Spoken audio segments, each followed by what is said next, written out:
धुळे आणि नंदुरबार जिल्ह्याच्या सीमेवर असलेल्या धुळे जिल्ह्यातील तापी नदीच्या काठावर असलेल्या टाकरखेडा परिसरात मोठ्या प्रमाणात अवैध वाळूचा उपसा केला जात असून तापी नदीच्या पात्रातून परवानगी नसताना बोट आणि पोकलेनच्या माध्यमातून वाळू उपसा होत असून शासनाच्या कोट्यवधी रुपयांचे महसुलीचे नुकसान होत आहे।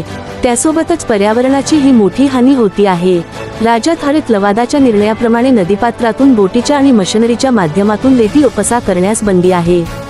मात्र सर्व नियम धाब्यावर बसून अवैधरित्या वाळू उपसा केला जात आहे।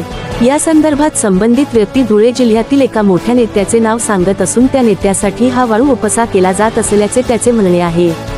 एकूणच हा नेता नेमका कोण असा प्रश्न परिसरातील पर्यावरण प्रेमी नागरिकांना पडला आहे। एकूणच धुळे जिल्ह्यातील महसूल प्रशासनाचे तापी नदीपात्रातून होणाऱ्या अवैध वाळूशांकडे दुर्लक्ष असल्याचे दिसून येत आहे। नदीपात्रातील अवैध वाळू उपसा थांबवण्यात यावा अशी मागणी करण्यात येत आहे।